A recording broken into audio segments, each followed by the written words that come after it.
to the glory hole. Welcome to The Hole, a very, very special episode of The Hole. I am Rob Sprance. Mr. Peepee. KM. Franco Del Valle. Lori Levine.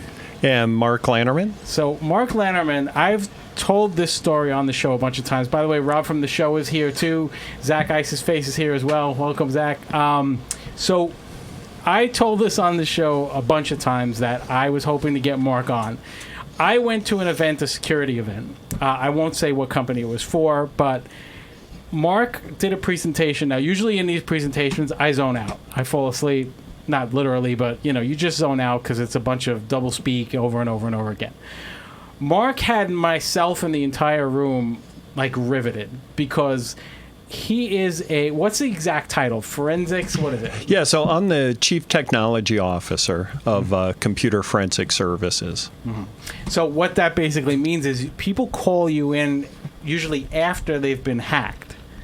Is that how it works? Well, we're actually both reactive and proactive. So typically the first time I meet someone new is because something bad has happened. They've been hacked.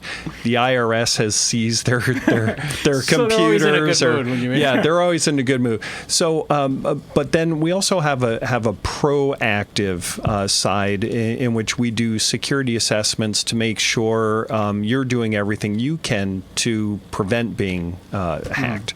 So, considering what's going on, especially these days with the talk of hacking and Russia, and I'm sure they're one of the main culprits that country, but many others I'm sure as well.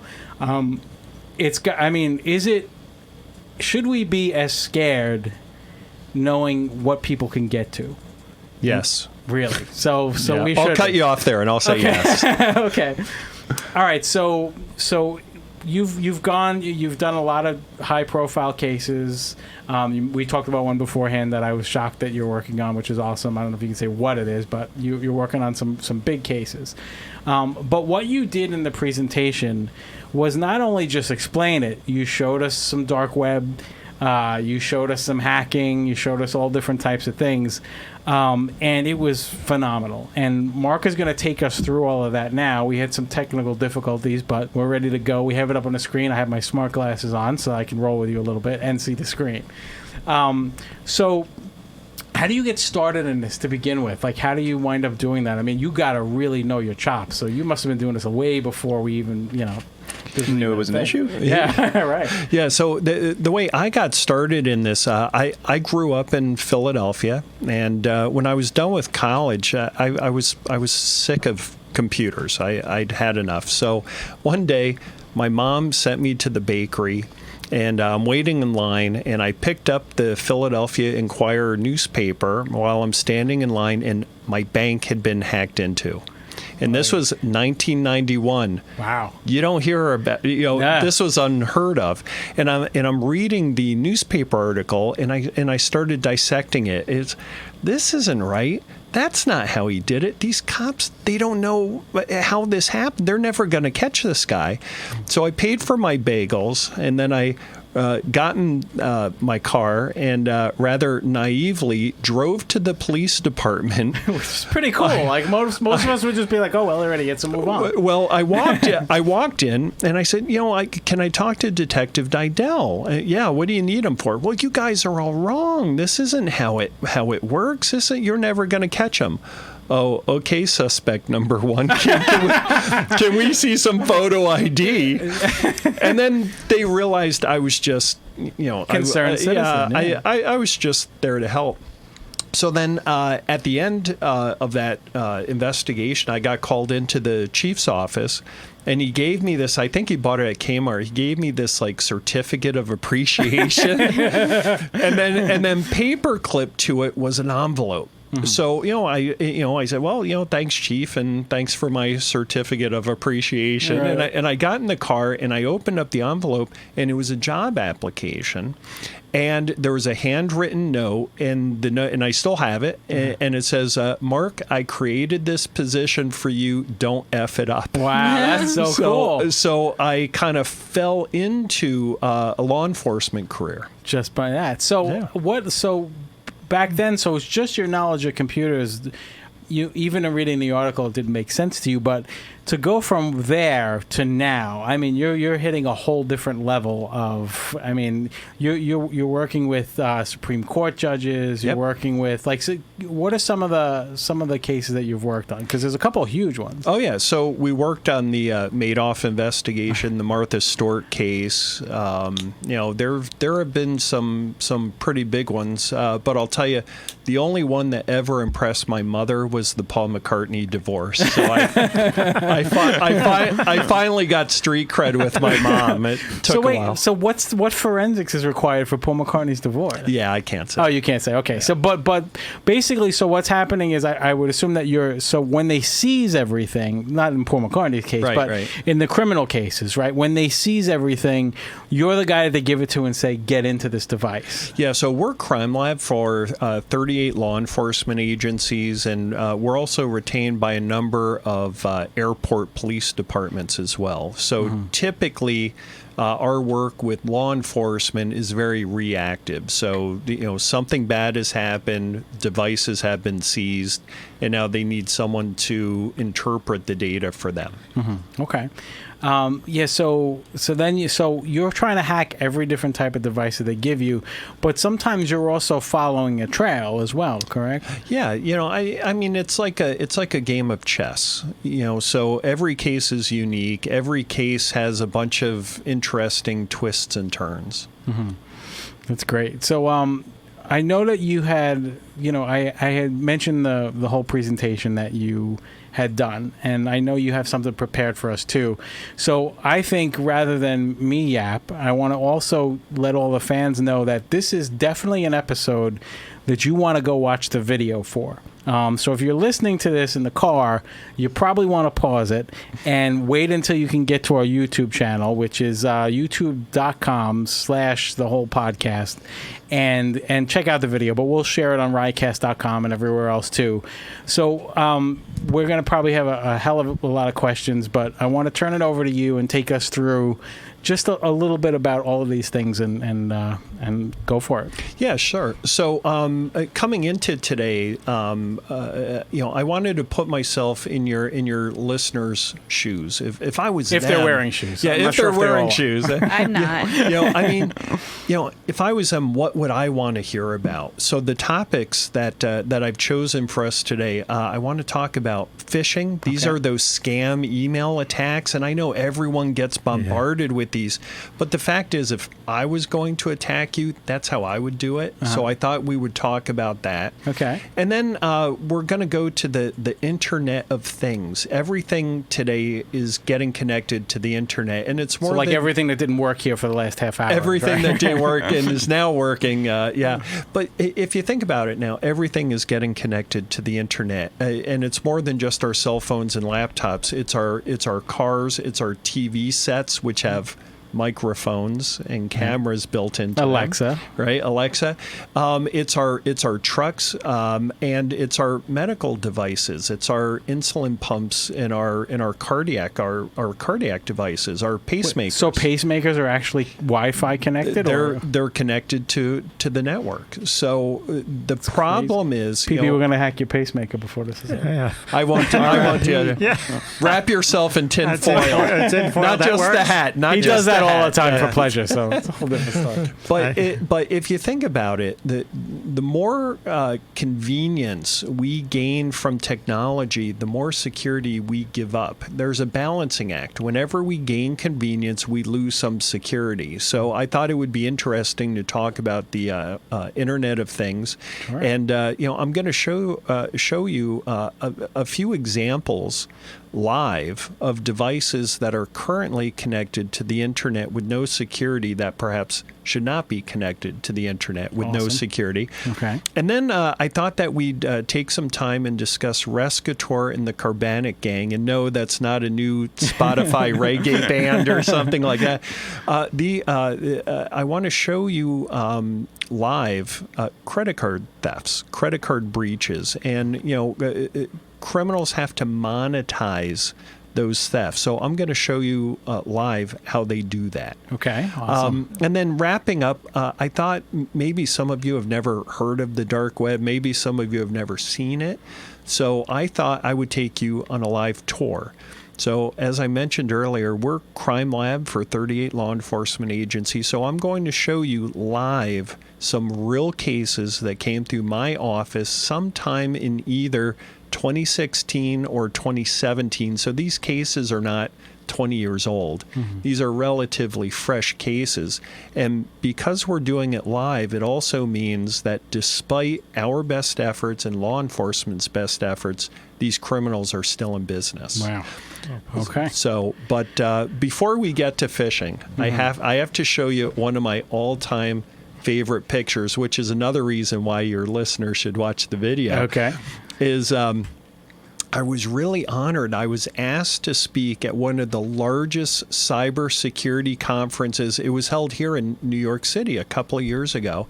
And I show up to get my name tag, and there's no one sitting there to give me my name tag. So I have an unattended laptop at a cybersecurity conference, and I look down and something catches my eye, and I think, the password? well, let me show you. Oh my God. Oh God. So So the password is right on the laptop in front of you. it's just taped there, and I think, oh my goodness, I have to take a picture of this. So this slide became the opening slide of my keynote address to about 3,000 attendees. I was not asked to return. Well, I don't see. Well, you know what? That's a ridiculously stupid move on their part. Well, if you think about it, maybe you'll recall that awful TV show, Weakest Link. We're the weakest link. Yeah. Okay, we are helping criminals. We're helping hackers by doing stupid things like this, like putting our usernames and passwords on Post-it notes and walking away from our laptops.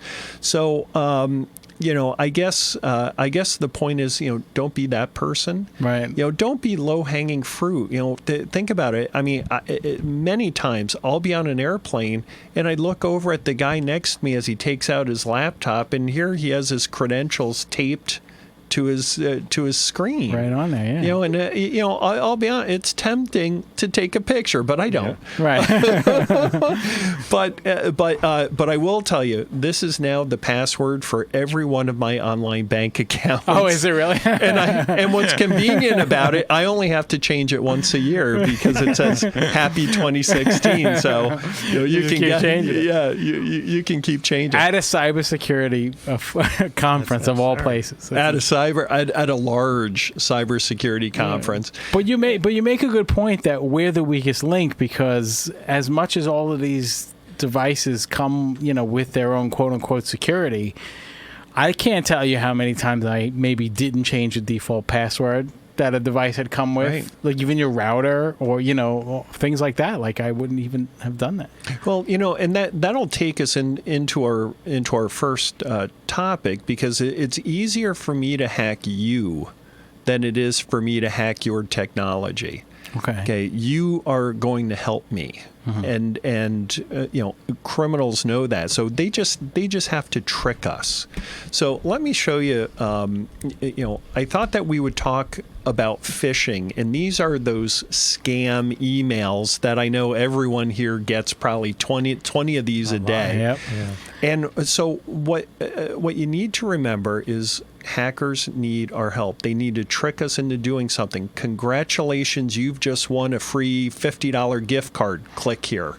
I'm from Minnesota, and just a couple of weeks ago, I received an email from the state police saying a registered sex offender has just moved into your neighborhood to see who it is and to see what steps you can take to protect your children. Click here. Click here. Right. Well, the state police doesn't send out emails like that. Right. So, and Mr. Peavy, when did you move to Minnesota? I thought you looked familiar. So with this example, this one happens to be one of my all-time favorite examples, and you'll see why in a second. But This email purports to be an email from Google. So the criminals are trying to gain our confidence. You've heard of Google. We're friendly. You can trust us, right? Trust Google. Okay. Right. So subject, someone has your password. Hi, so-and-so. Someone just used your password to try to log into your Google account. Here are the details. It happened on Saturday. We here at Google, we're so techie. We captured the IP address. We tracked the bad guy back to the Ukraine, and we all know everyone in the Ukraine is a hacker. Yes, everyone. And we here at Google, we stopped this from happening. We stopped them from signing in. But now you need to change your password immediately. So people go and if to you do so, click here. Right. So instead of just going to Google gotta go to and Google. trying it, yeah. Yeah. So, and I know no one here would ever fall for this. But the reason why this email happens to be my favorite example is because of the identity of the recipient. The recipient of this email was John Podesta, Hillary Clinton's chief of staff. So this is the actual email. This is the email that arguably swung a U.S. presidential election. Wow. So the point is, we cannot be so arrogant as to think we will never fall for this, because we do fall for this. We fall for this every single day. And, my guess is he's not a dumb guy, and he fell for this. Right. Okay. Now I've gotten some of these emails sometimes where it is literally just a mishmash of words. It's not even sentences or not even trying. I always wondered, what was the goal there? Like, what are they trying to get you to do? To reply to it, or just to test that it's a real address? What's the point of those? Well, I think the point is they're still trying to figure out their translation. So my guess is you were just a test without a point. Okay, makes sense. So, story of my life. But but as though this email wasn't bad enough, his password was password. So the point is, if you're not sure, hackers need to trick us. So they're either going to try to trick you into clicking on a link or opening an attachment. So this one specifically, though, considering who it's sent to and what happened, this was custom tailored. This probably wasn't part of a suite, because they probably would have never have known if it was just a bulk amount of emails that they were sending out. They would have never drilled that far down. So this is an intentional email sent to John Podesta. I believe so. Emails are cheap. I can send out 100,000 emails. It doesn't cost me anything, and all I need is one person to fall for it. Yeah. But if I have a known target, and if I can go after that individual, and I know if I compromise this person, maybe I have a pretty good chance of making some money. And what's important to remember is these emails do make criminals a lot of money.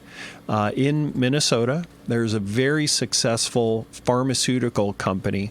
And not too long ago, their chief executive officer, their CEO, goes to China to speak at a pharmaceutical conference.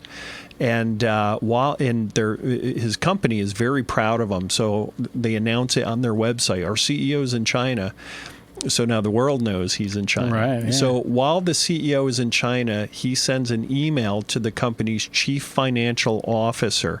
Hey, I'm in China, but I've just come across a remarkable business opportunity. There's a startup company here in China doing incredible research into pharmaceuticals, and they're at least 5 years ahead of everyone else in the market. Now, CFO, you're the only person at the company that I trust with this, so tell no one. We are going to acquire that company. I need you to wire $52 million to this account in China. Tell no one. I will be back in the country in 10 days, and I'll give you all of the details. 10 days is an eternity in the life of a wire transfer. Hell yeah. So 10 days go by. He arrives back. Hey, boss, how was the conference? Oh, it was great. When do you want to talk about that secret acquisition? What acquisition? Oh, my God. Well, the one that you told me to wire $52 million to close on. You did what? You're fired. Yeah, I mean, wow, that's a major mistake. Well, major mistake. Now you may Call think. and confirm it. Well, and I'll That's a get to that. good-looking That's an resume. excellent point. Yeah. And but you may think it can't get any worse, but it does. The company then decides to sue their bank. You're the bank. You should have known that this was fraud. Well, when you sue, now everything becomes public. So now everyone knows you're an idiot who wired $52 million based on an email. All right, and here comes the emails. Yeah, and their position, the company's position was, you're a bank. You should have known this was fraud. And I'm pretty confident that the bank's position is, you were the CFO. You should have known that this was fraud. Well, and you should have got approval from the board. Like that's it's crazy that one person can do that. You're exactly right. But you had a great comment. You said, "Well, pick up the phone and call." Can you imagine that Pick resume? up the phone. Especially for that amount of money. Yeah, for that amount of money, pick up the phone. Remember, security is a balancing act. Whenever we gain convenience, we lose security. Yeah. Well, it's not convenient for me to pick up the phone and verify with you. But if this person had picked up the phone, they'd be a hero. Yeah. Because they saved $52 million. So I guess the point is, pick up the phone. If someone is ever going to ask you for something of value, like $52 million, pick up the phone and verify, hey, boss, you really want me to do this? Yeah. He would have been a hero at that company. Sure. I think you're right. I think rightfully that's an amount of money that you really, $1,000. if it was like, $75,000 or something like that, I get it. But $52 million, that's major. That's a major Could I ask a quick question? Oh, yeah. Was it sent directly from his email? Like, was his email hacked, or was it from like a non-existent email that had nothing to do with their company? So what it is, if I send you an email, you'll likely just see the name. You recognize the name, so I gain your confidence. Most people don't look at the actual email address. So his account had not been compromised. It came from a Gmail. But if the CFO, if the CFO had bothered to look or to call, it never, this would not have happened. Yeah, I mean, like, I completely agree. Yeah, $52 million is probably an amount you call for, Right? Regardless of, or something that maybe you would have a meeting about. It wouldn't just be a quick email. I get that. Yeah. I guess, I mean, even at work, like, our email accounts are through Google, and like, it's pretty simple. It just shows up. Like, but it's usually, like, if it's not an email address that is recognized, it'll usually give you some sort of warning. And I know, like, companies constantly take those precautionary steps.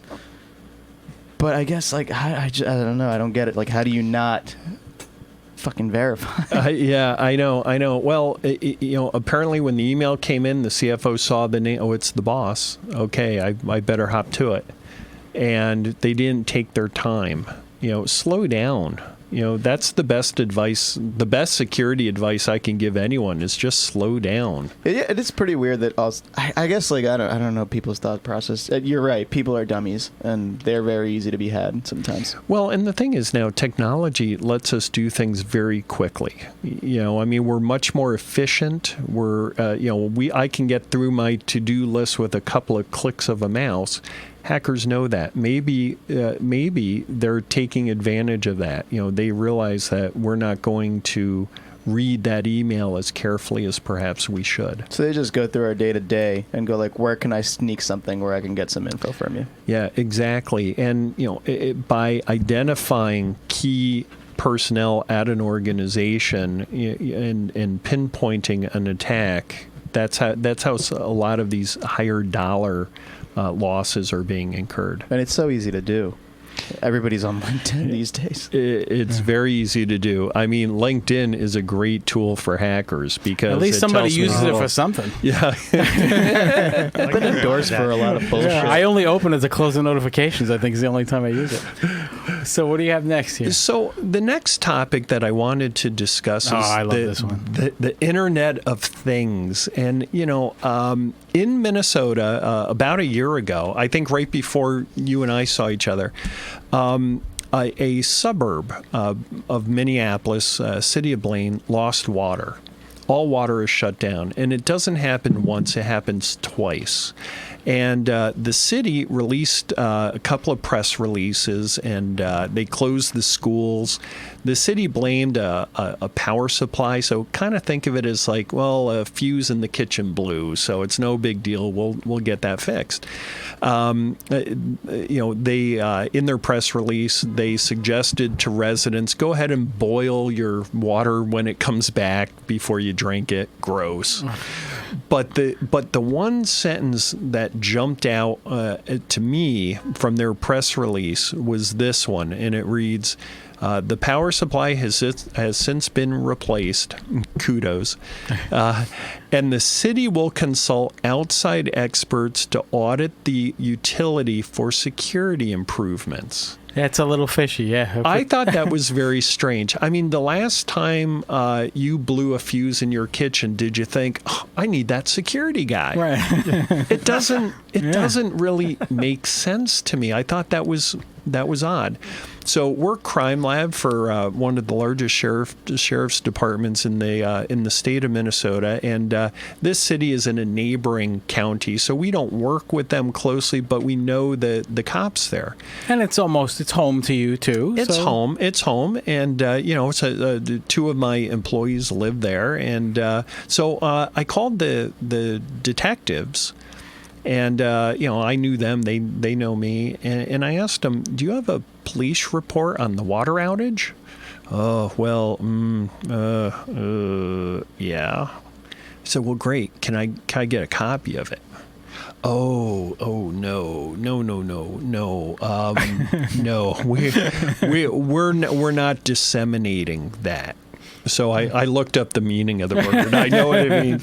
So then I said, well, coming from Blaine, that's an impressive word. Yeah, that's a very impressive word. So I said, well, let me ask you this. If my lawyer does a data practice request, will I get it then? Oh, geez, Lanterman, seriously, you're gonna go nuclear on us? Okay, well. So you figured he knew, right then. Well, of course. And you go, okay, I'm going to give it to you. But you got to promise me you won't disseminate it.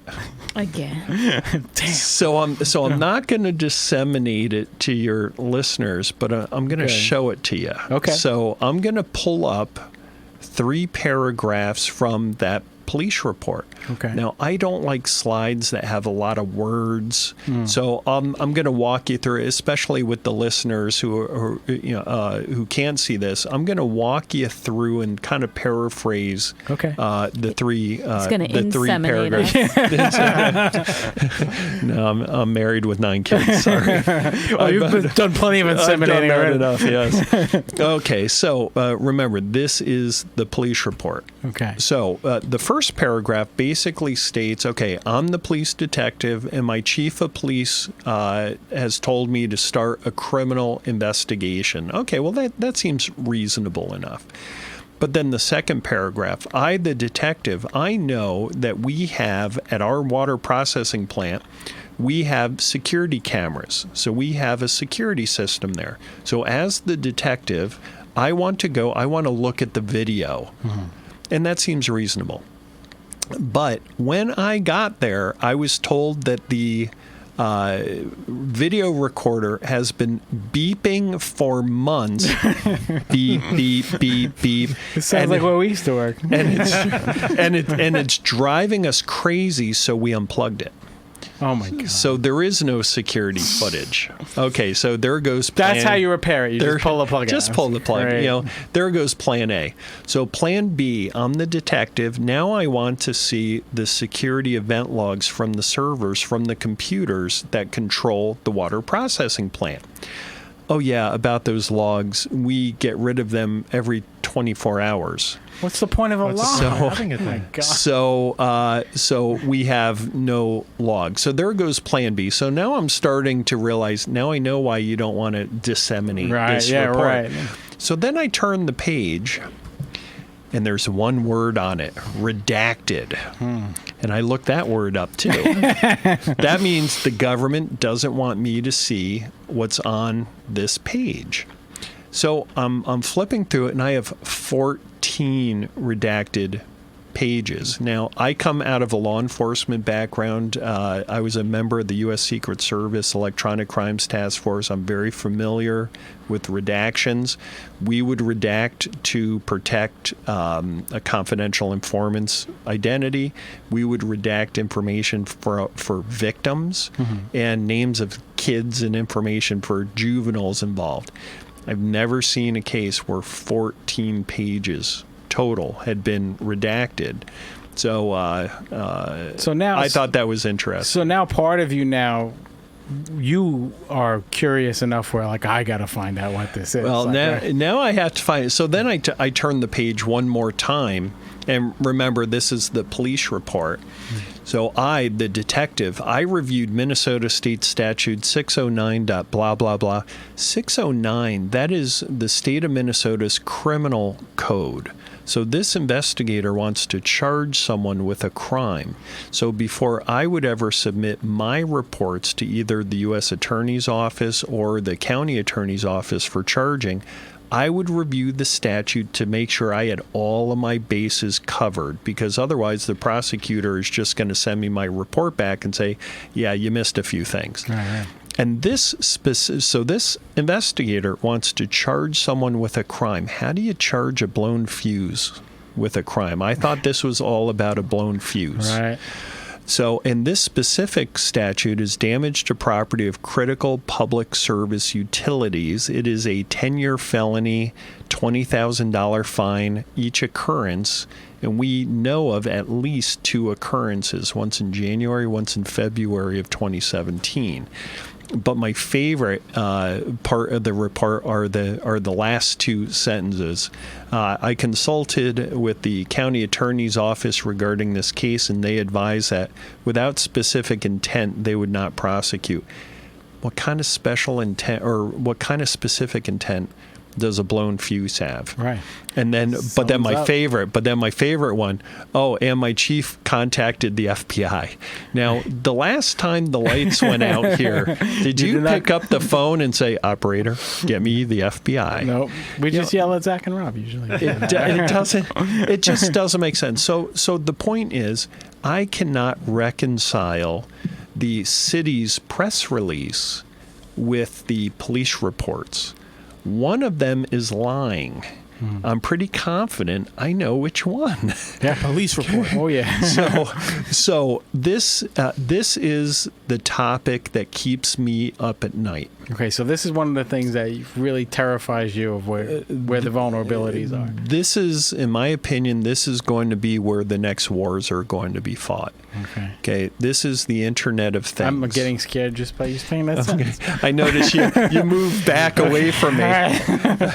So, involuntary reflex. Yeah, very so true. if you think about it now, through technology, everything is getting connected. Your cameras here, your microphones are all connected to the internet. Our cars, what could go wrong? Right. Our, in our conference rooms, we have these smart TVs. Well, the smart TVs have microphones and cameras, so now maybe I can listen in on your board meeting, and I'm either going to buy your stock or I'm going to short it, because now I know what your board knows, right? Good point.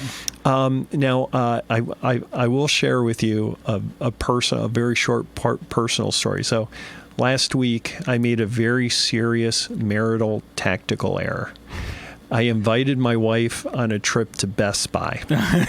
So I like my gadgets. Right. She does not appreciate that part of my personality. Okay. So we go to Best Buy, and walking in the aisle in the appliance section, and right in front of me, I think I saw a halo around it. Right in front of me was a miracle of technology, a washer and dryer that connects to the internet. For what? And it has its own app. So I can start, a fluff cycle from anywhere in the world. I'm like getting all excited about this. This is wonderful. And I look at my wife, and she has this look like, I'm really going to miss her. You bought it? I'm going to miss her. But, if you think about it, our trucks are all connected. The cab I rode in to get here today had an internet connection. Yeah. I'm just thinking in my house alone. Now I'm opening myself up just by saying toilet? this. Yeah, you Right? have everything. No, my toilet's not connected. But like, let's see, the thermostat's connected. Yeah. Obviously, the computers and the tablets. The lights. The lights are The connected. lights, Absolutely, all of the lights in the house are your connected. theater room. The theater room's connected. The garage door opener is The cats. The garage cats is have the connected. iPads. Yeah, the cats aren't connected. I can't hack into my cat. hack you. The television absolutely is connected. Yeah, that's just Your it. neighbor's jacuzzi. Yes, can you stop my neighbor from taking a naked one that jacuzzi outside? How do I stop that? The neighbor that walks nude. Put a camera on him. Right. That might embarrass him. I'll show you that later. I actually took a picture of him for everybody. Well, but if you think about, mentioning cameras, the cameras, our nanny cameras, our security cameras that we use to make sure our kids are safe in the backyard, and that creeps are using to make sure our kids are safe in I the didn't backyard. even think of all the cameras in the house. Yeah, These devices are all connected to the internet. So I thought it would be interesting for me to show everyone here live a couple of devices that are currently connected to the internet with no security whatsoever. Okay. No usernames, no passwords. And, here are my rules of engagement. I think it would be unprofessional and tacky if I were to ever call out any organization without first contacting them first, explaining to them what the problem is, and then offering to fix it for free. That's pretty noble of you. Okay? for If sure. you don't take me up on my offer, Put them on blast. then you're on the hole. Okay. Okay. Very good. So part of my job is we conduct security assessments. So we're looking for ways that hackers can attack you. And sometimes if I'm working on a project for one client, I can't help but stumble upon someone else's problem. So I don't just want to leave them, out in the wind. So I'll call them. And so let me show you what I found. Okay.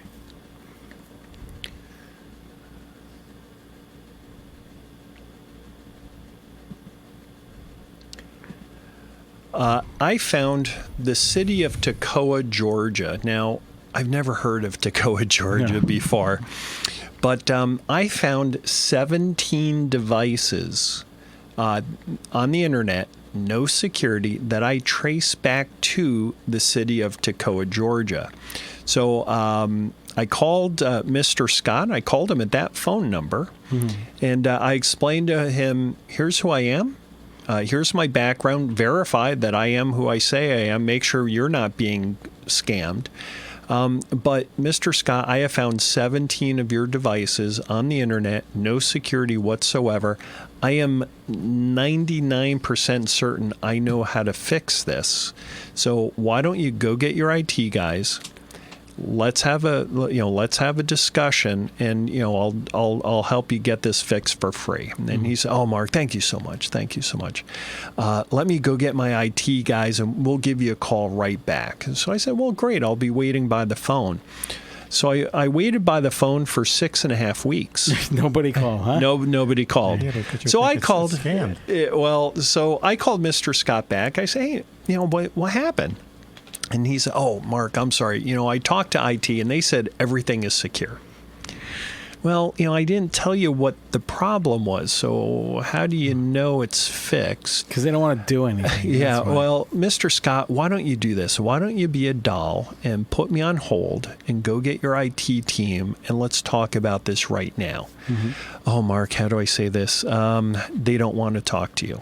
I said, okay, well, now you're an example when I meet with the whole. So let me show you. Thank you, City of Toccoa. So let me show you what I found. Now- And we're doing this live. Yeah, and this is crazy.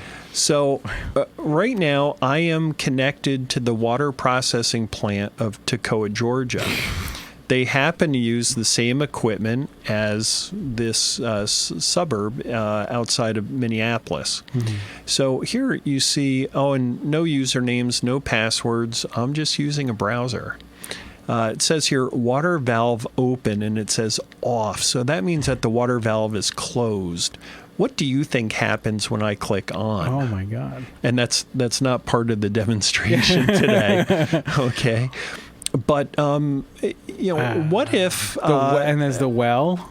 So for those of you who are just listening, we're actually looking at switches to turn the water valves off and on for the whole town, and just so you can just turn everything on right from there.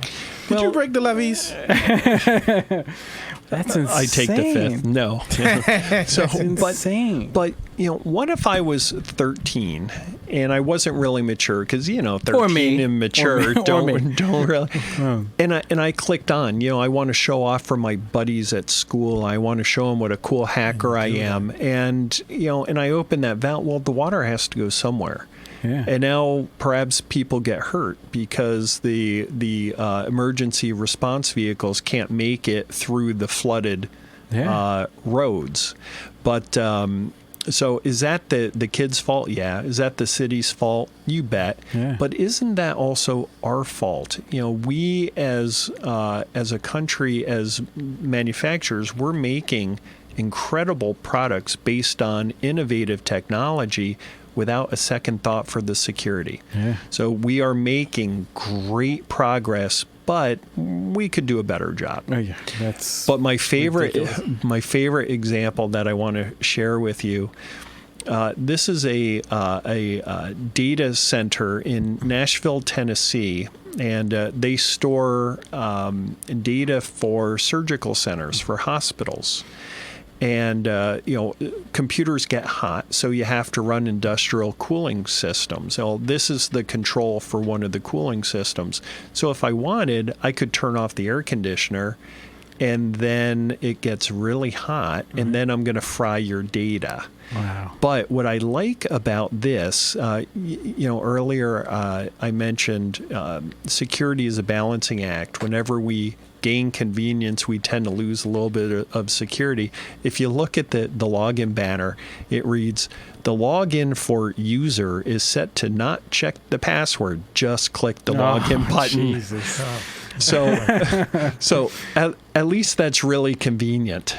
So we have that going. And that for gets us. you right in. You can control the temperature or just shut the fans off on the server room, and that's that. Yeah. So basically, two things that got my attention on this specific one. So this is the sensors that control the heating and cooling. So this one happens to have a safety feature. So in data warehouses, when the temperature gets too high, there is an email, or you have a feature to send an email to your IT team. Hey, things are getting too hot in here. You better come back to work and find out what's going on.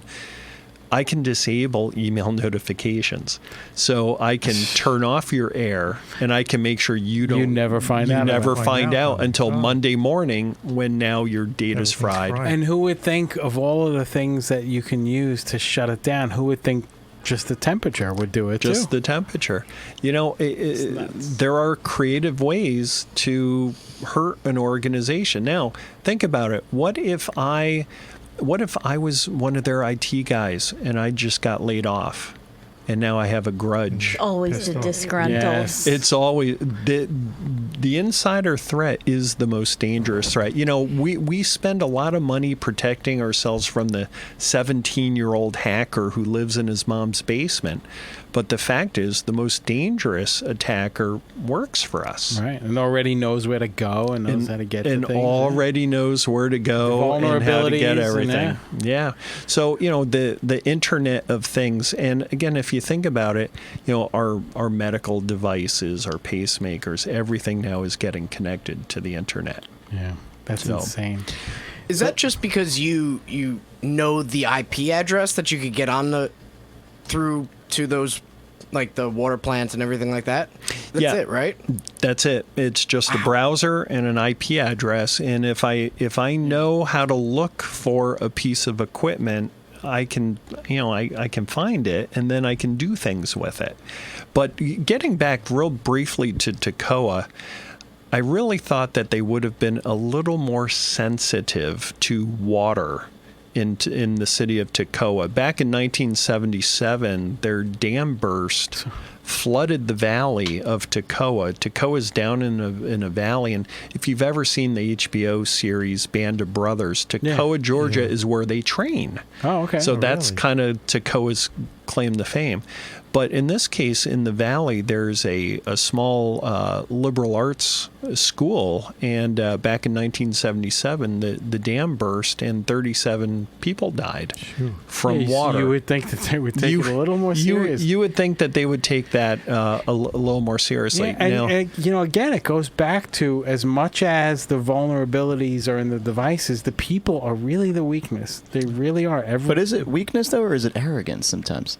Could be a little of both. Yeah. On the IT Arrogance. side, yeah. On the IT side, sure. I bet you the IT guys, when you brought that up, they were like, no, it can't be. It's like a scam. It's like a pissing contest, yeah. Yeah, it's a scam. Don't even answer. Well, I have a short addendum for you. Mm-hmm. So a few weeks ago, I was really honored. I was asked to give the keynote to the Department of Homeland Security Industrial Control System Symposium. Nice. And I talked about Toccoa, Georgia.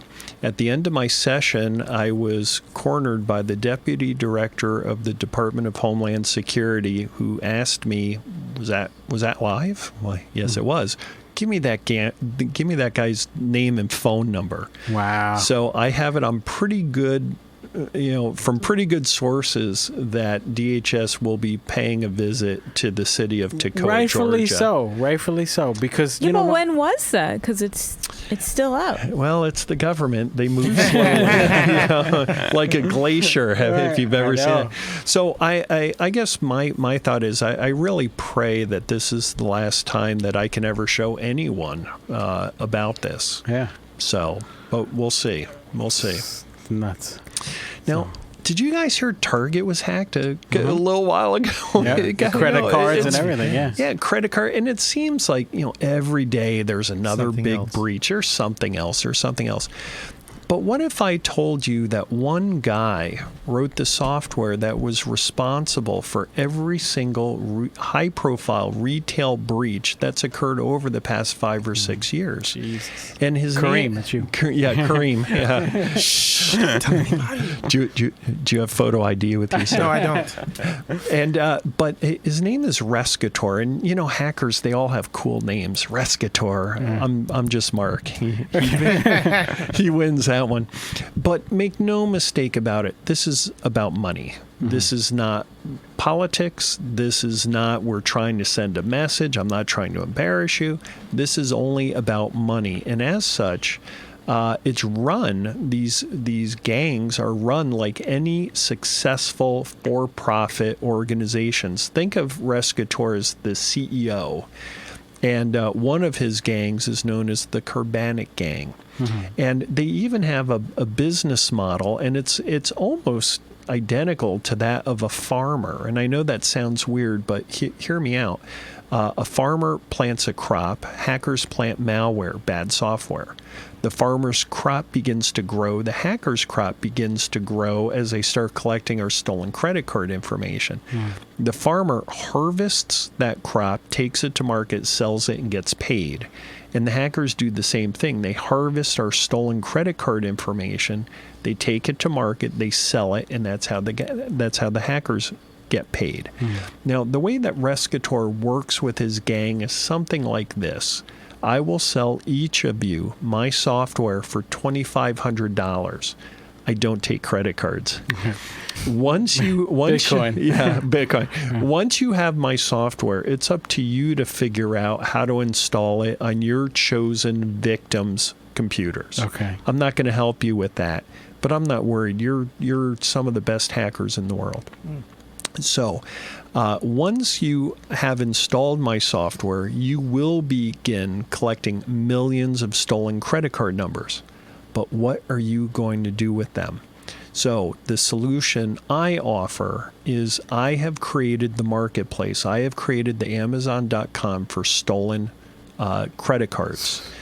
So we're going to continue to work together, and here's how. Once you harvest your crop of stolen credit card numbers, you're going to send that to me, and I will sell it for you in the marketplace. for my efforts, I keep 40% of the proceeds. 60-40 on top of the 65. 25. Hey, but listen, before you go complaining about my percentage, Okay. understand the two main benefits of working with me. Number one, I am the marketplace. So you will sell your product. You will sell your crop. So you will make money, a lot of money, regardless of my cut, regardless of my percentage.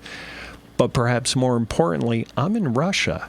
So really what you get is a thick layer of insulation between you and your crimes and U.S. federal law enforcement.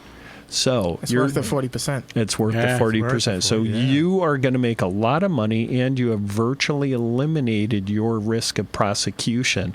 I call that win-win. Yeah, absolutely. Okay, Sure. so Where do I sign up? where do you sign up? So this is it's a screenshot of Rescator's webpage, and I don't know about you. I think screenshots are kind of lame, and this looks kind of boring. So I thought I would just take you shopping live. Yeah, So that's let's see what this looks like. It's pretty rad. It's crazy. It can be.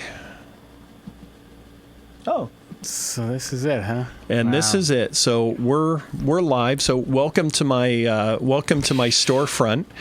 You are criminals in the market to buy stolen credit cards. It's more likely than not that this is where you're going to come to do that. So this is more for the end person who just wants to buy a television with a stolen card and then just move on. So this is not really for people buying them by the thousands. That's what they do. These are sold individually to people who want to buy a couple of card numbers. Not quite. Okay. They offer, if you look about halfway down, they I picked offer one near me. wholesale. So if you want to be my reseller, we'll work out a deal. You'll get a discount. So you are criminals. You're in the market to buy stolen credit cards. It's more likely than not this is where you're going to come to spend your Bitcoin. So let me give you a quick tour here. So as my customers, you get to choose stolen credit cards based on country of origin. So if you want to buy a stolen credit card from Austria, from Bermuda, from Denmark. That's every fucking country. Well, Ireland, Italy, pretty much our inventory spans the globe with one exception, Russia. Oh yeah, look at that. You don't shit where you eat. I was going to say I don't. You know what? We're right. But, Leave the filth to me, Mark. but so we don't offend our host. Okay, we don't offend the country that's kept us safe all these years. Okay, so any other country's fair game. But Rob, not Russia. I just got a great idea. What? We should just open up a store that hacks only Russia. Okay, let me know how that works. Keep me posted. So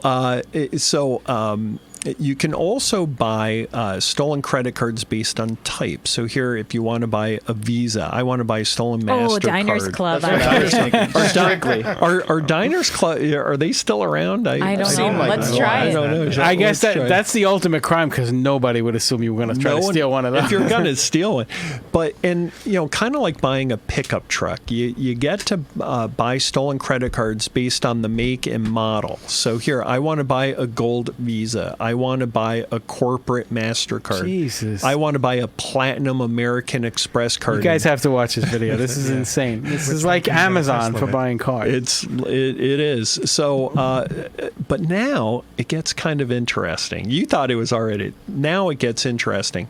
You get to buy stolen credit cards based on the bank that issued the stolen credit card. So let's see how many banks we have. Maybe a dozen. Let's see. Oh, maybe more.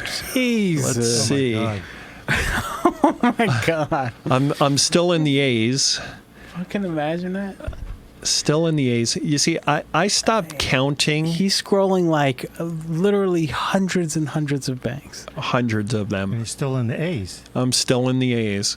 You know, I stopped counting at 14,000 banks and credit unions. I wear glasses now because I actually counted 14,000. And I'll tell you, every bank I looked for, every credit union I looked for, I found, including the White House Federal Credit Union and the Pentagon Federal Credit Union. God. So no one is safe from this. That is insane. But now, go ahead. I'm sorry. Oh, I'm just looking. It's such a small town you're looking at, and I see tons of cards. Yeah.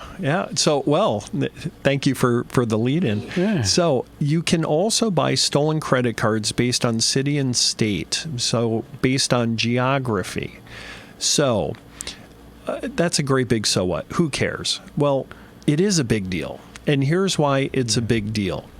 Let's say you live in the middle of nowhere. Let's say you live in, I don't know, Faribault, Minnesota. Okay? Population 15,000 people, not far from where I live. And I'm a criminal, and I live in Miami. And I just bought your stolen credit card. You don't even know it's missing. It's still in your wallet. You don't even know it's gone. And the first thing that I do as a criminal is I want to go and I want to buy a high-definition TV set because research out of the University of Minnesota indicates all criminals love high-definition TV. I really wish they would have bought one that we could have thrown your picture up earlier. So the problem for me as a criminal is your bank, because your bank is pretty good at fraud detection. They're not perfect, but no one is, you know. But your bank knows, when you're a resident of Faribault, your bank knows, you bought gas in Faribault, you bought coffee in Faribault, you bought dinner in Faribault, and now all of a sudden you're in, in Miami. Buying a $5,000 high definition TV set. So your bank said, "Oh, this is weird. Let's call you. Let's call our customer. Hey, customer, it's the bank. Are you in Miami buying a TV set? Nope. No, I'm not. Okay, thank you. Decline that charge. It's fraud. And now I don't get my TV set. And as a criminal, that doesn't really work for me. Right. So the solution that Rescator offers his clients is you can purchase stolen credit cards based on city and state of billing address. So if I am a criminal in Miami, I want stolen credit cards stolen out of Miami. So it doesn't put the flag up. Right. If I'm a criminal in Minneapolis, I want credit cards stolen out of Minneapolis. Or Faribault, I want credit cards stolen out of Faribault. So I thought it would be kind of interesting to see, let's see how many stolen credit cards are for sale right now. We're live. Are for sale out of Faribault, Minnesota. Tiny, in the middle of nowhere. I mean, their biggest export is like pollen from the fields, So, maybe we have 10 or 11 credit cards. Let's see.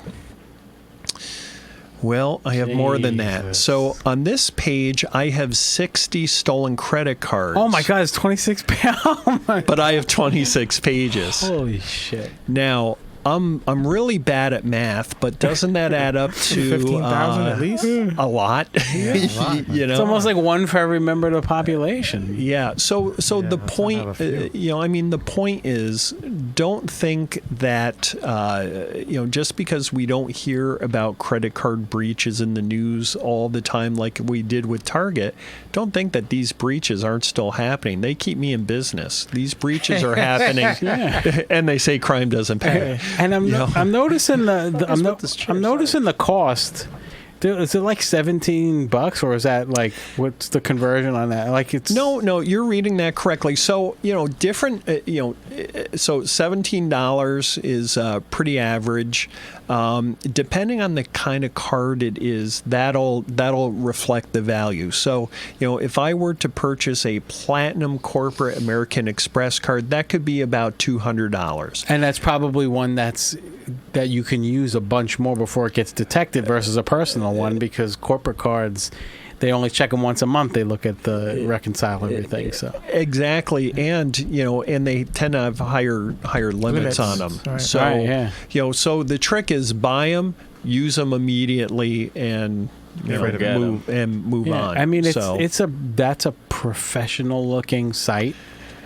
It's nuts. Well, they make a lot of money, and some people say, well, why don't we just hack him and take him offline? Well, the thing is, he's in Russia.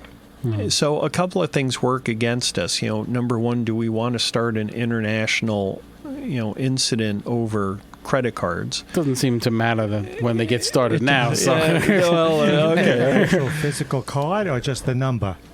Just the number. So you don't get a card. Yeah, you just you get the number. Just the You get the So, number, and yep. I think you had showed last time, like they even give you like a money back guarantee, right? Yeah, there is a money back guarantee. So if you buy a card and if you find it doesn't work, well, he's a businessman, so his business is all word of mouth. So he doesn't want you out there saying, well, this guy's no good. So the money back guarantee is this: if within 2 hours of purchase, if you determine that card is no good, I will either refund your money, hacker with a money back guarantee, Yeah. or I will give you 2 new numbers. Every man has to have a code. Yeah. I don't get that service from my dry cleaner. I know. Yeah. And so that's why they're in business. And a free shirt. So, who does that? So the only way you could do it, you could have to buy online then. Yes. Yeah, of course. Yeah, Yeah. you can't go to Can't go stores to with it. Yeah, stores. sure. Well, actually, you can. You What? can. Yep. So what you can do is you can buy something that's known as a writer, as a track writer, and so I can buy your credit card number that's known as track data off of the internet. Then I take my real plastic physical card that doesn't work anymore because I don't pay my bills.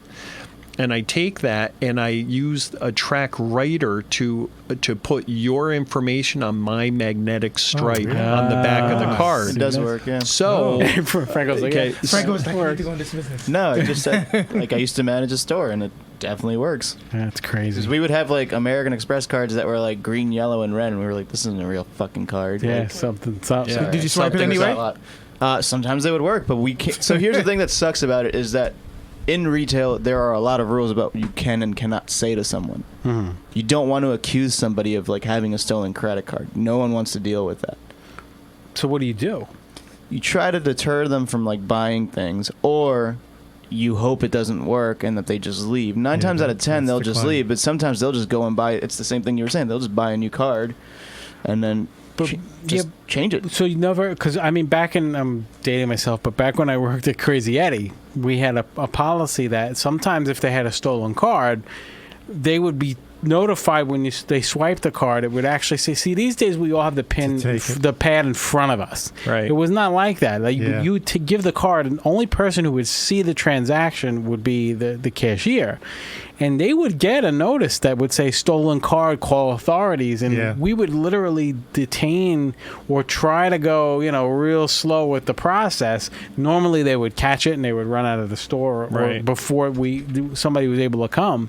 But we would get, the credit card companies would send a notification to say, like, Yeah. call the authorities. You Stolen. never would get those. So it's either declined or approved, and that's it. No, Right? Yeah. it's just unfortunate. Well, not unfortunately. That doesn't matter. Like, it's not my money. But yeah, unfortunately, you can't really call people out for doing illegal things. You just gotta kind of let them rock. So, Rob, if I was using a fake credit card in the store, would you call the cops on me? We throw you in the basement, kick the shit out of you. If you tried to steal, that's what they used to do. You can use the credit card, but you can't use the bathroom. That's You not wouldn't right, want to. Lori. Well, we see this most often being used at self-serve gas stations and self-checkouts at the grocery stores Oh, you and, just and punch it things in. like that. Yeah, where you're seeing the whole thing, it's all in front of you. Yeah. There's no one else interacting. It makes sense. Yep, It, yep. it does. It's Yeah. crazy. So then the next topic and what I think is probably the most interesting, I thought that we'd take a little bit of time and talk about the dark web. Hell yeah. And I love the dark web. the dark web. I've been man's waiting eyes. for this. You know, I mean, my thinking was maybe some of your listeners hadn't heard of it. Maybe some of them have never seen it. Earlier this year, I had the opportunity. I testified in a case in Washington County, Minnesota, regarding Mr. Allwine here, and Mr. Allwine was an elder in his church. Mm-hmm. And Mr. Allwine, Mr. Allwine went on a web page called Ashley Madison, and I know no one listening has ever heard of Ashley Madison, and you know it's a dating site for married people. Basically, it's a cheater site. So Mr. Allwine goes on Ashley Madison. He starts a relationship with a number of women, and he decides he doesn't want to be married anymore. So Mr. Allwine, the logical man that he is, he decides to go on the dark web and hire a hitman to murder his wife, because, you know, murder is less offensive in the eyes of the Lord than divorce. Well, if you didn't do it, you're good. So Allwine hires a hitman, pays him initially about $5,000 to kill her. And the hitman never shows up. So Allwine complains to the hitman. You know, why would you complain to a known killer? Come on, bro. So he complains to the hitman, and the hitman said, "Oh, listen, yeah, we're sorry. They were our B team. You see, they got pulled over, and he didn't have his license, so he's in custody. But sir, what you need our A team. You got it for more money? Double the You price. need so you need to come up with an additional $15,000. We'll credit. You know, now these guys are like $20,000. You only have to come up with an extra 15. We'll credit the entire $5,000. So he said, okay, that's fine. But if I pay this extra money, I want her dead by next Sunday. Kill my wife, please. Yeah. By next Sunday. You know what? We have to set expectations with the hitman. Yeah, exactly. You know, my mother-in-law's coming on Monday, and I'd rather not get to that point. So anyway, so Sunday comes and goes, and she's still alive. So Allwine decides to handle it himself, and he murders his wife and stages it to look like a suicide. He picked up his 8-year-old adopted son, says, "Hey, we're going to go out to dinner. Let's go home and get Mom. Run inside and get your mother." And the child goes inside to find his mother dead. God, what a... there is a myriad of reasons why this guy should be killed. So, you know, he'll you know, regardless of anyone's religious beliefs, this man will burn one day. Yeah. So, I thought it would be interesting to talk about the dark web. Mm-hmm. And you know, your listeners just got a quick preview. We did an interview with Dateline that is expected to air I think this summer sometime. So did you get the guy with the Dateline voice? That's no, the guy who can like read the dictionary. They were a wonderful They were couple. fantastic. John, these are Seegerthaler? They were in love, but what she didn't know was his secret. He walked along, happy day. I go to sleep to that a lot voice. of times, I but love sometimes love isn't always what it seems. Well, I'll tell you what, they were fantastic to work with. So just a great staff. So, the technology behind the dark web was created by the U.S. Navy. Okay, you guys definitely now want to go to the video. You definitely go to the video for this. So the Navy created this technology in an effort to mask the Navy's use of the internet. So it's kind of like a Romulan cloaking device, if you if you're a Trekkie.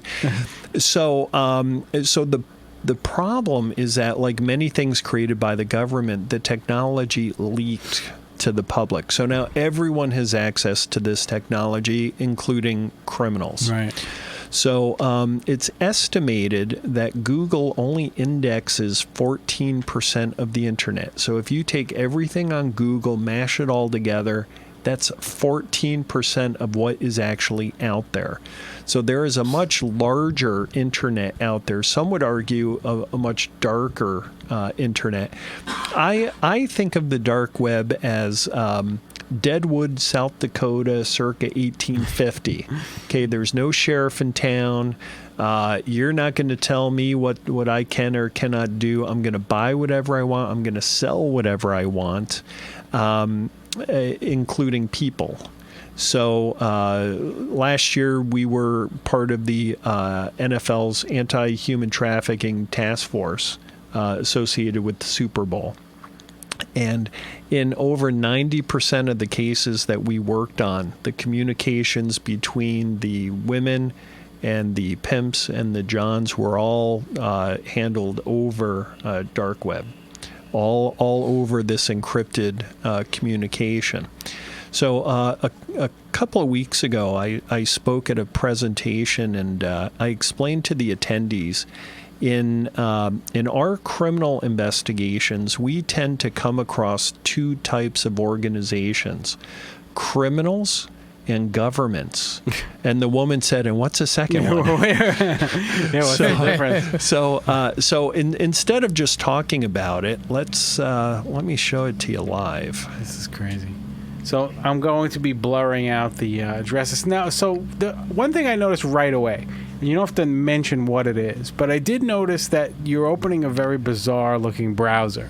Yeah, so it's you're not Chrome. Yeah, you're not using a standard Is browser. it Firefox? No. It's Mozilla? It's IE. So you don't. I know you don't want to really give the name of it away. Well, But I don't mind. There's nothing wrong with it. It's known as Tor. So Tor is a special browser. So you can't accidentally wind up on the dark web. In a lot of our criminal cases, we'll have defendants say, "Well, I clicked on a pop-up and up came the ad for heroin," Right. and it doesn't work like that. So you have to use a special browser, and there's nothing illegal about going on the dark web, but it's not a great idea. Right. I mean, you can get yourself in inadvertently in a jam because a lot of the web pages are infected with malware. So you really have to be careful.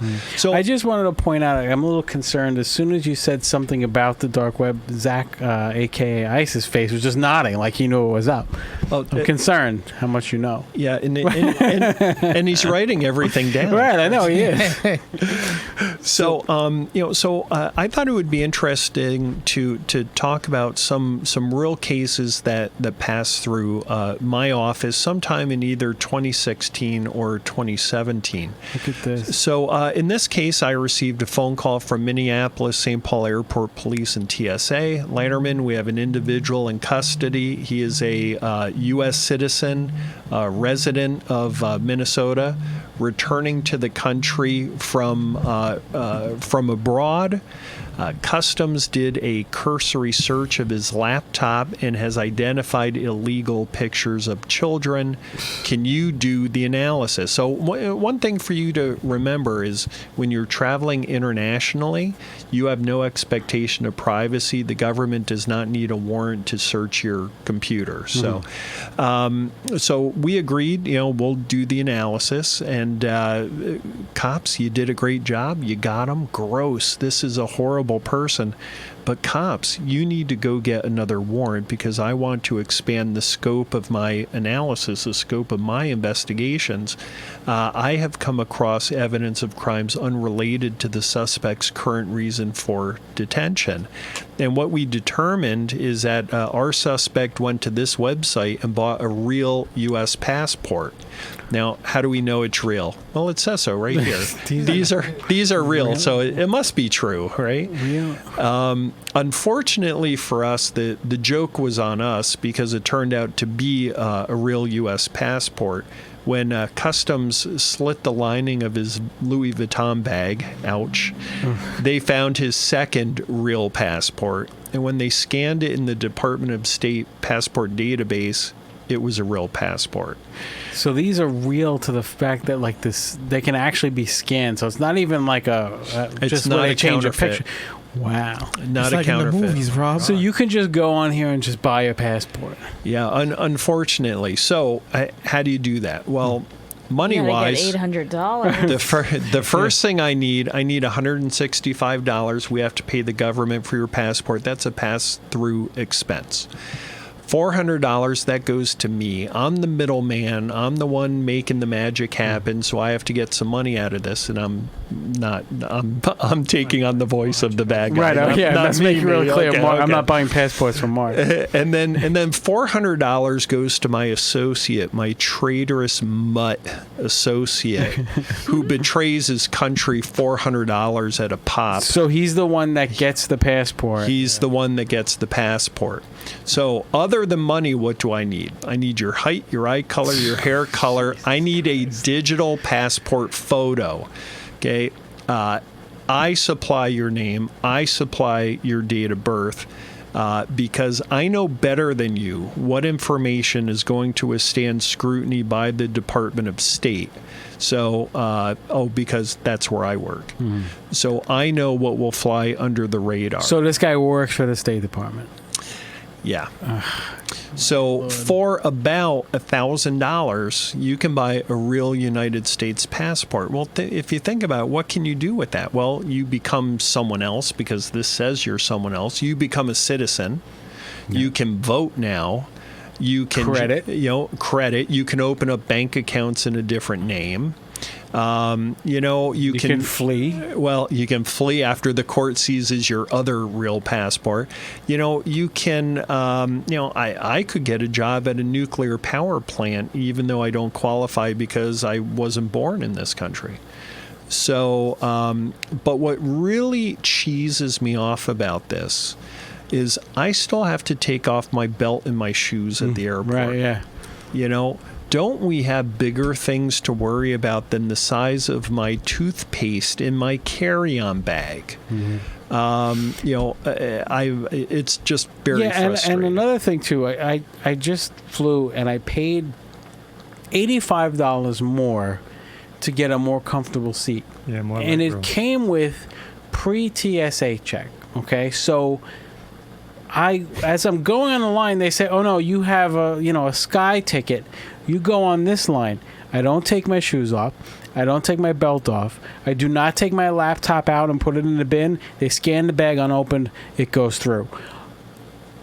There should be absolutely no reason why I shouldn't be subject to the same thing. Paying $85 was the only difference between the people who got a more thorough search and what I went through. That's the only difference. Right. Well, also, It's if you're ridiculous. flying into this country from another country, you don't take your shoes off. We're the only country doing that, so it really doesn't make much sense. Yeah, because of one shoe bomber, so now everybody's going to take their shoes off. It's ridiculous. Well, it is, and yet, this case came to our office in 2016, and they're apparently still in business. So Yeah, it's still there. Oh, boy. So create a new life. The next example, kind of a similar situation. We had a Minnesota resident, a very well-known business person in Minnesota, returning from traveling abroad.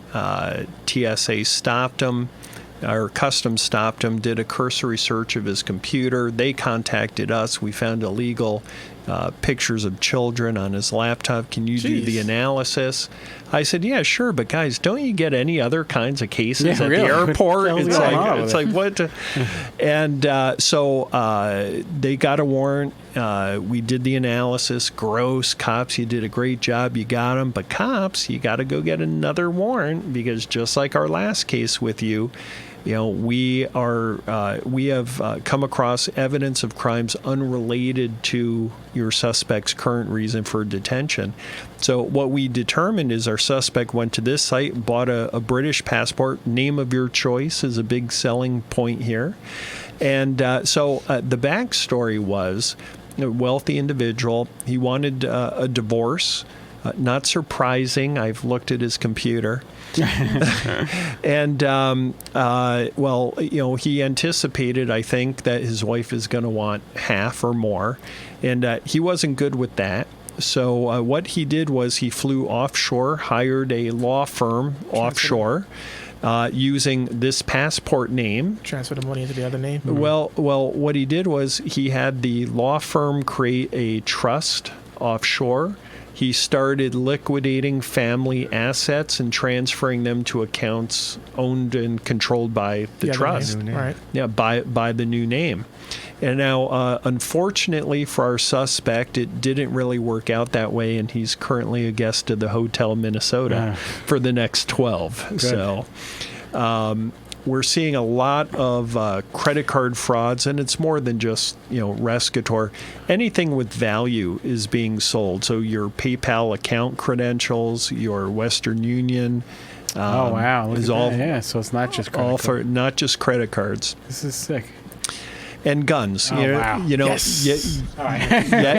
You have to have a gun. Now, this is my favorite gun dealer because the guns they sell are both new and unused. So I like that right there. New and unused. And unregistered is the and key unregistered term. Yeah. Yeah. So I call that win-win. That's belt meets suspenders. And that looks like so €600 buys you this gun.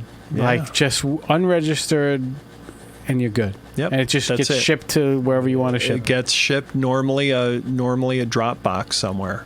So not to be confused with Dropbox. So, and then of course the drugs. So look at this one more. So do me a favor.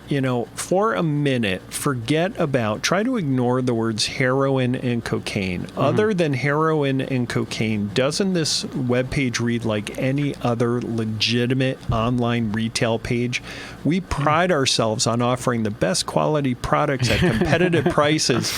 We make every effort to go above and beyond when it comes to customer satisfaction. It's like they copied and pasted from Walmart. It's ridiculous. The heroin we offer comes direct from the importer with no middleman. We cut out the middleman and we take those savings, we pass them along to you.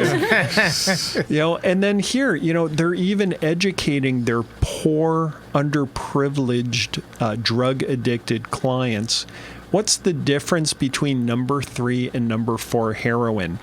I have always been afraid to ask. Okay, you got to try it to find out. and then here's their menu of offerings. Wow, here. $180 gets you grand opening special is sold out. Which one's what's sold out? Oh yeah, I like that they have specials. Oh yeah, the quatergram. Criminals are allergic to spell check. Comes with an egg roll and a soda. I love that it's sold out. It's sold out. And then of course we have the opioids.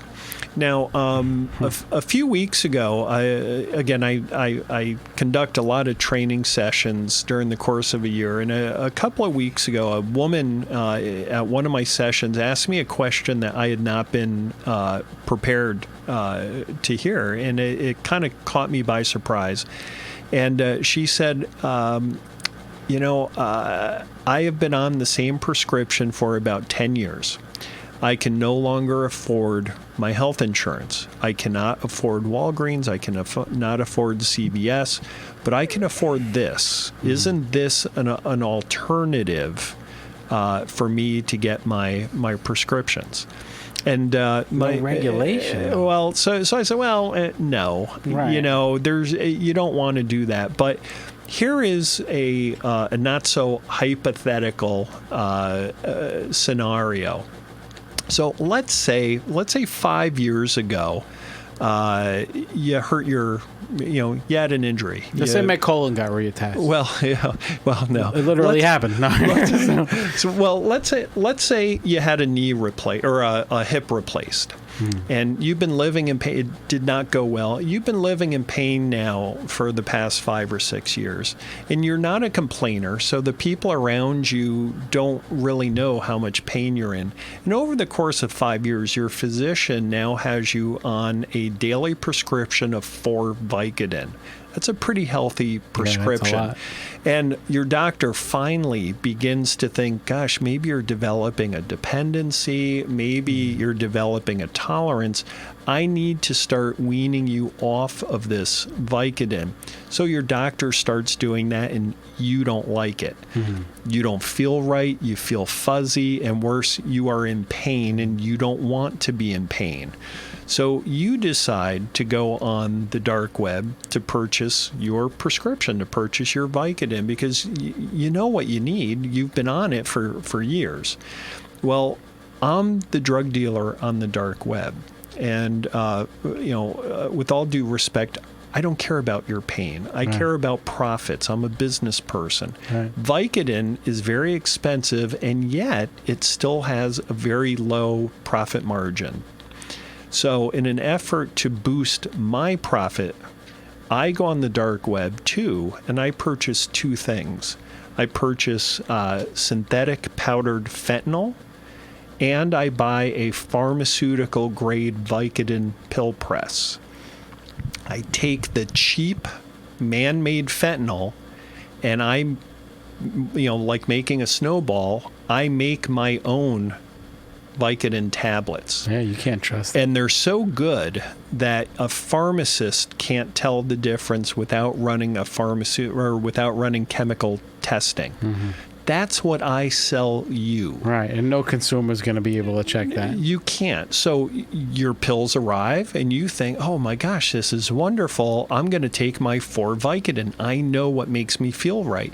The problem is that fentanyl is 14 times more powerful than Vicodin. So now instead of taking 4 Vicodin, you're taking the equivalent of about 50. Oh my God. And then they find the musician dead on his elevator. Right. Okay, so there is no legitimate reason why anyone should purchase anything on the dark web. Except for guns. Except for guns. But Because sometimes you're just mad. But on that very sad note, though, I do have to share with you my favorite drug dealer. Okay. They sell hallucinogens. They sell Yeah, LSD. now we're talking. All right. All products are tested by ourself. Oh yeah. So it doesn't, but doesn't that prove 2 things? It proves that their products apparently really work.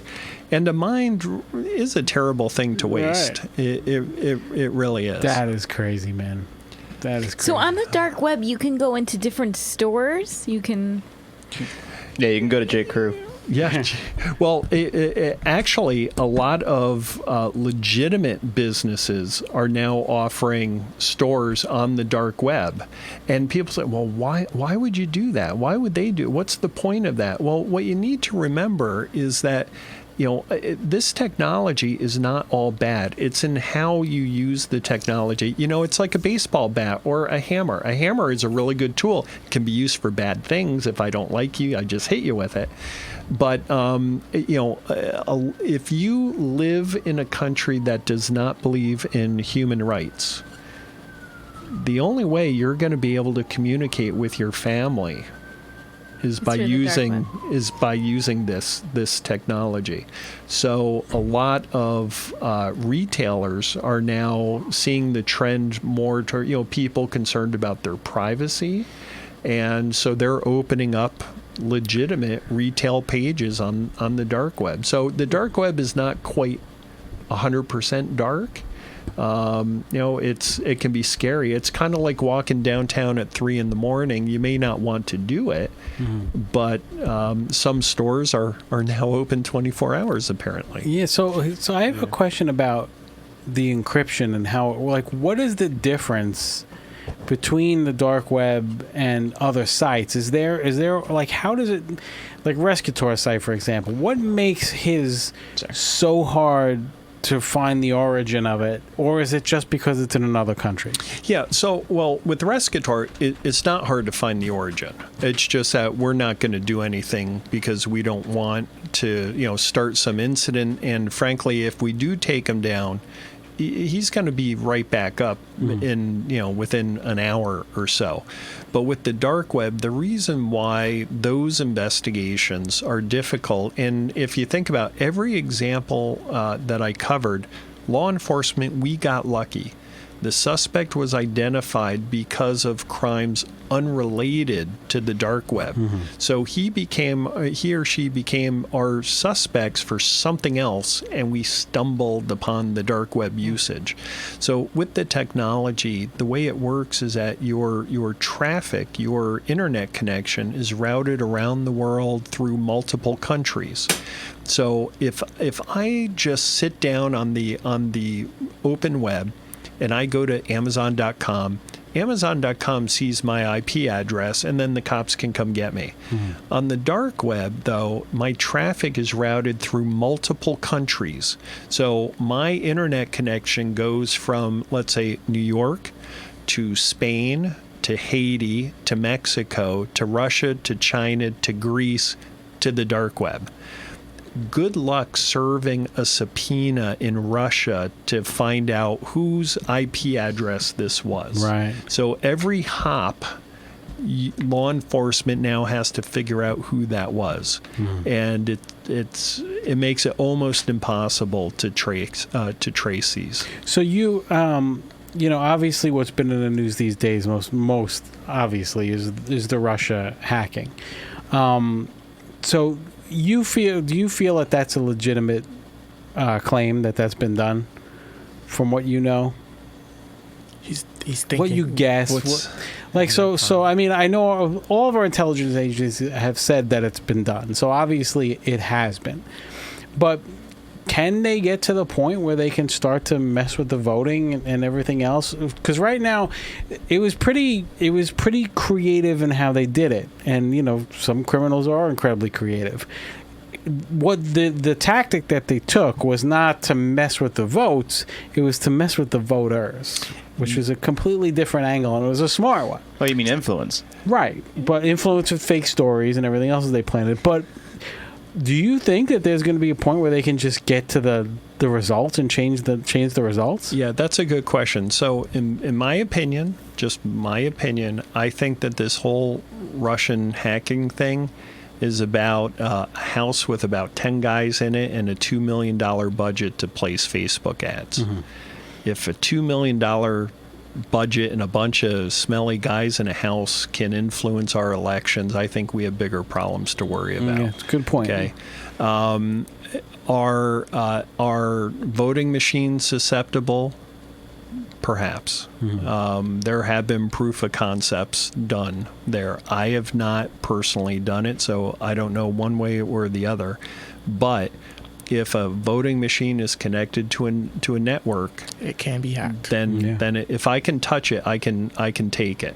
So you got to stop me from touching it. Unplug it. Do not. There's no reason to have our we've been around a long time without having internet connected ballot boxes. So you don't think internet ballot boxes? Well, like you said, right? Ease of convenience, less security, right? Yeah, exactly. The convenience is we can have the tally done right now. Right. The downside is it may not be the right tally. Right. Right. Yeah. Yeah. So out of any potential thing that could happen, what's the one that scares you the most? With technology? Yeah, Or well, what- let's say an attack or a cyber attack on the country. Yeah. Because influencing the election's one thing, but you've clearly shown how you can fuck with utilities. You can shut off water. I'm sure there's a way to shut off power. And what scares you the most? You just said all of them. All of them. I think that we need to start taking more time researching the threats behind the Internet of Things, because 20 years ago when these devices first came out, a valve on a water processing plant, that thing's 20 some odd years old. We didn't care about security. We didn't need it. Well, now that's kind of, we've built our foundation on something that is inherently insecure. So what scares me is the Internet of Things. I'm not, ballot boxes, I'll let someone else, worry about that. I'm concerned about the power going down. I'm concerned about our water going down, our distribution system, so now we don't get food. Our nuclear plants. Our nuclear plants. Yeah. Airplanes. So yeah, It's a great one too. That's a legitimate one. so that's what scares me the most. So Was that actually like, is, in my personal opinion, like, now that we can use the internet on airplanes, like, is that something else to be scared of now? I've been asked that before. I don't think so. I mean, it doesn't work very well anyway. No, but, it doesn't. But there is an internet connection. What's scary about that is it's essentially public Wi-Fi. So if I'm on the same Wi-Fi network that you're on, you can easily hack my things, yeah. and if you decide to check your bank accounts, I can steal that information. there's a good chance that I'm going to get you on that. So I don't like using in-flight Wi-Fi, and but if you don't do anything important. Don't. He never does. Don't don't check your email. Don't check your bank accounts or anything else like that. So, Okay. That's nuts. Should have told Kara before she went to London. I know. Well, hey, look, there's a you have to live in a balance between, are you going to live in fear of things, or are you just going to, No, yeah. I mean, I always make the joke whenever someone says to me, because it used to be, oh, you're going to buy something online, you realize you're putting your credit card out there. And I was like, well, you know what? When you go to a restaurant, you're handing your credit card to someone, they're walking away with it and coming back with it. I get it now. It's, sites like Amazon and things like that, you used to think everything's indestructible. My credit card has been hacked 2 or 3 times, has been stolen, where I had to have a new card issued. And just to give you an example, and I don't mind calling them out on it, Citibank sent me another card and changed one digit, the last digit. That's all that they did. They changed, the entire card number was the same with the exception of the last digit. that sounds secure to me. Right? I mean, so, there are certain things that, you want to stay away from, of course, but, I also love the convenience of the Internet of Things. I love telling Alexa to do 9 things before I go to bed and not even having to get up and all of these things. It's cool. But yeah, it's Well, I gotta tell you, scary. my mom runs an eBay business. She had $8,000 in her PayPal account. She moves it to her account. A couple days later, she's like, money's not there. She calls PayPal. They're like, it's your bank's error. She calls her bank. They're like, we didn't get anything. She calls back PayPal. She's like, what account did you send it to? I've been doing this for 10 years. Same bank.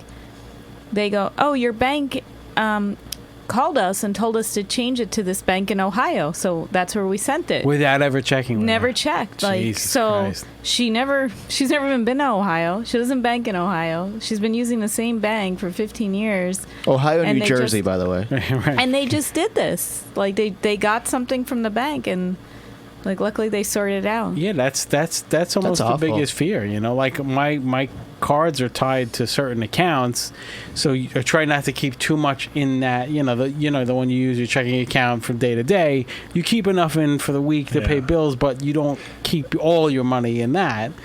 But it's scary. I mean, look, everybody's insured, and yes, eventually I either get credited or I get the money back, but I'm sure there are times where it's that's not so simple. Well, here's the thing. I'm often asked, so what do you do? I guess you don't shop online. I do. It's not going away. It's our cards are our way of life. The best advice that I can give you with respect to credit cards is, if you're going to shop, use a credit card. Leave your debit card at home, because if I steal your debit card, I'm stealing your money. If I steal your credit card, I steal the bank's money. Who cares? That's their problem. If I steal your money through your debit card, you're out for about 2 weeks while your bank is doing a fraud Which is investigation. exactly what happened to me. So yeah. good luck buying milk. Good luck paying your rent. If your credit card is stolen, the bank just issues you a new one. So take advantage of that. Yeah. So Good point. So I gotta ask. I'm not sure what we're looking like on time, but do we have time for one more quick topic? or Yeah, no? sure. Are you sure? there. Let's do it. Rob, you Are good? we having fun? Yeah, Yeah. of course. Let's do Okay. All right. We're baffled. it. I know. Okay. So So it's a lighthearted story. a lighthearted story. He looks like He's a all better wine. looker. Yeah. So he's So Mr. Evanstead is a convicted rapist. He raped a child brutally, and then somehow gets out of jail. And when he gets out of jail, he decides, I still have a gripe with everyone who sent me away. I'm mad at the prosecutor. I'm mad at the judge who sentenced me. I'm mad at the sheriff who participated in the investigation. I'm mad at the 3-judge panel court of appeals who denied my appeal, and I'm mad at State of Minnesota Governor Mark Dayton for not pardoning me or even giving me the courtesy of answering my letters.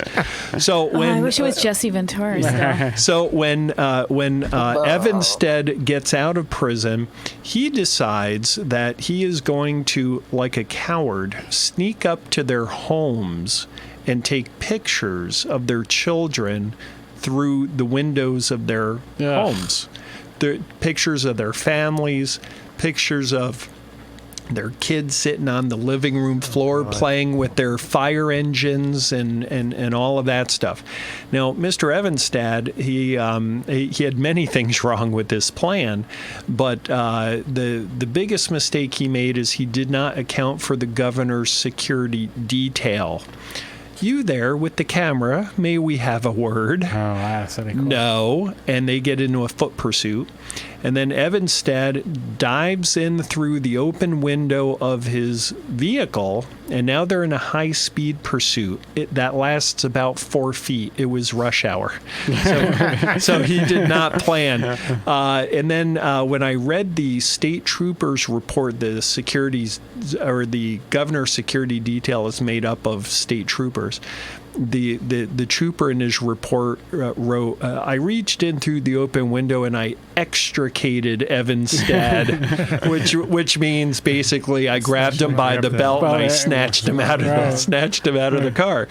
So Evanstead's cell phone is seized and a warrant is executed on his mother's home. He was living in the basement. No real surprise there. And so we did the analysis. Now, one thing about web pages is web pages are made up of a bunch of different parts. So think of eBay. You have you have a logo, you have a picture of the item, you have a text box describing here's what the item is that you're bidding on. You have a button that says buy it now. So when you go to a web page, all of those parts get downloaded, put up on your screen so that you see that. Well, when you leave a web page, that stuff often gets deleted. Well, we can put those pieces together. So all of those parts have a date and time stamp, so I know when you looked at a page and I know what the page looked like. That's pretty cool. So this is this is one page. We actually recreated about 900 web pages that this guy had gone to. So it's just cached on the hard drive? Just cached and recoverable even after it's been deleted. What if he's in incognito mode?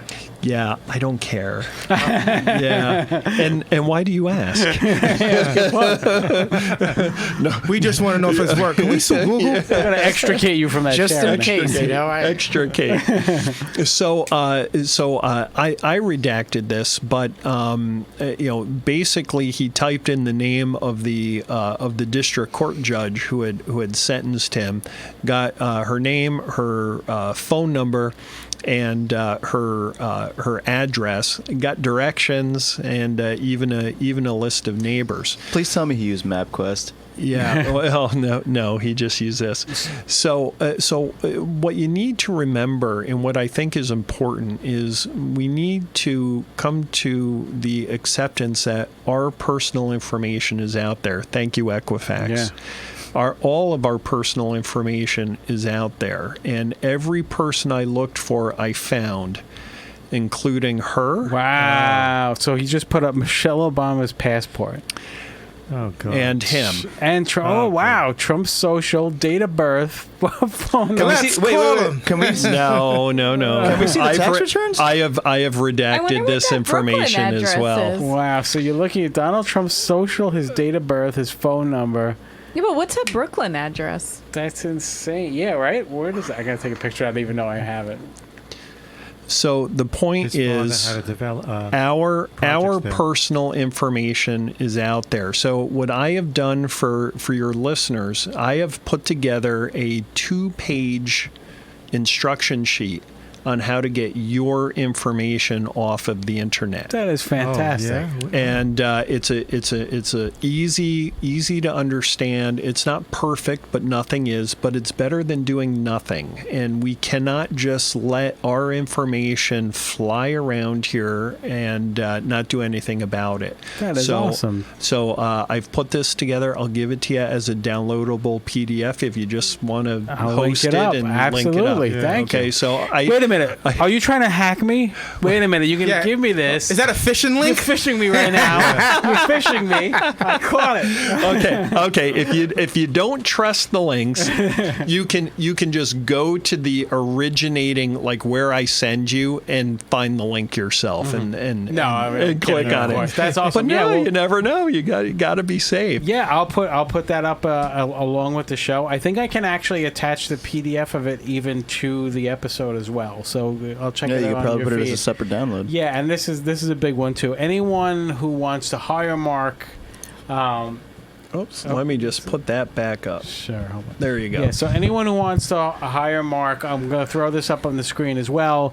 But his company's Computer Forensic Services. I see a Florida address. Yep. Much So nicer. our main address, we're based in Minneapolis, but we have offices in Jacksonville, Los Angeles, and Denver, Colorado. Okay, awesome. And there's one more question. I didn't want to forget this. Services like LifeLock are bullshit, right?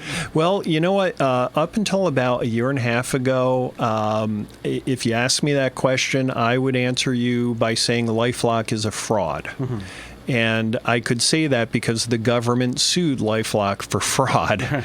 But about a year and a half ago, LifeLock was purchased by Symantec. Okay. Good. And I think, I don't think that they've had enough time to change the culture entirely. But I have always been impressed with the culture at Symantec, and I think that given enough time, I think that they can turn LifeLock around into a true, viable, valuable service. I'm not sure that we're there yet. Because they can't just literally, quote unquote, scan the dark web for you in a couple of seconds. Like, Listen, even I roll my eyes when I saw that. Anyone telling you that we'll scan the dark web, that's a lie. Right. Okay, what that means is we have found a database on the dark web, and we'll look at that to see if you're in it. on it, right. Okay, there is no scanning of the dark web for your name. They found a data dump, and they're going to see if you're in it. Got it. Makes sense. Any other questions for Mark before we let him go? No? Wait, what's the worst thing you've ever seen on the dark web? Oh, things related to kids. Yeah. Yeah, that's the worst. I have 9 kids, and I get very. Oh, I thought that was a joke. That's a lot of kids. I'm not being mean or anything. Oh That's a no! lot of fucking I kids. actually have 9 kids, and so my oldest son just graduated from law school. I'm very very proud of him. My youngest child is 7, so I go from basically law school to a few years out of diapers, and just about every 2 years in between. screen. Wow. So I get very angry when I see crimes against Oh children. yeah. What about like human trafficking and stuff like A that? lot of human trafficking is out there, and I never realized what a huge problem it was until I started working on some of those cases, and it's horrible. Yeah. And I'll tell you, there's a county attorney in Washington County, Minnesota, that is specializing in human trafficking investigations, and they're far and away just doing the best job I've ever seen law enforcement do with respect to human trafficking. It's just horrible that even exists. It really Well, is. the scary thing is that there's like the really crazy, like, sex slave part of it, but there's also like people just trying to adopt children and stuff like Yeah. that. So that's what's really scary, is that some of it is for like legitimately good Yeah, reasons. and Right. that's a good point, because even in the things that when you showed the ability to buy drugs, you gave a legitimate reason why someone would have Yeah. no choice but to do that. But to do it. They would have no choice but to go to one of these places because they have no other option. They're out of options. Yeah. I mean, the guns is one thing, but it makes sense. And you know Yeah. what? Even the heroin, somebody who's a heroin addict and they have no way to get it, and they want to get it because Cheaper. because they can't do anything but have it. Who knows what they're injecting into themselves, and who knows how many overdoses come from that kind of stuff. Yeah. I'll say I love my job. Again, while about 15% of our business is related to law enforcement, primarily we work with corporations. Our typical case is we had a key employee quit and go to work for a competitor. What did he steal on that thumb drive on his last day of work? But in our law enforcement cases, we actually exonerate about 15% of the suspects. Wow. And that scares the bejesus out of me. I think 1% is scary. Yeah. About 15%. And in fact, we had a case not too long ago involving a professional basketball player by the name of Dante Cunningham. Mm-hmm. Cunningham had been accused of domestic violence, and it turned out he was framed. And what bothered me about that is our county attorney didn't drop the charges for almost 6 months after being notified that Cunningham was innocent. You see, you're ruining a guy's reputation, his career, everything. Yeah. Well, if we arrest you on a felony, we have press conferences, so now everyone knows you're a creep. Mm-hmm. But when we determine you're actually innocent, No press conference. no press Nothing. conference. Yeah. I mean, if you Google this poor guy now, all you see is he's a creep who beats women. And that's not right. Yeah. So it's one reason why I love what we do, because data has no bias.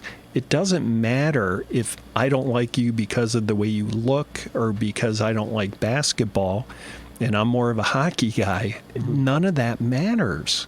It's that the data tells the story, and I just give it a voice. Yeah. Mark, I can't thank you enough for everything. This was awesome. Oh, well, thank you. I especially getting into a deeper dive than I got to see last time, and be able to ask you questions and everything. It's fantastic. So, thank you again. I want to thank Rob from the show too for running our video and everything like Great that. job. And that's it. Anything else you want to promote or? No. I'm not. I wanted to come here to help educate. I think I think education is the most valuable thing that I can give to people. And if you don't know what's happening, you can't take steps to protect yourself. So that's why I'm here. But of course, if anyone needs forensic services, I'm your guy. Of course, absolutely. Well, Lori might. They still have laptops, so who knows what's going on over there. Yeah, I forgot about that, Right? Rob. Yeah, exactly. That's a while ago. Jeez. I bought those pictures on the dark web. I'm going to actually hire Mark to find them for me. Such a logic. Was it Bitcoin or? No, yeah. You know what? I'll give you cash straight up. You can find these, please. Thank you for listening to The Whole. I am Rob Sprance. Mr. PP. KM. Franco Del Valle. Lori Levine. Mark Lanterman. And Rob. Later, motherfuckers.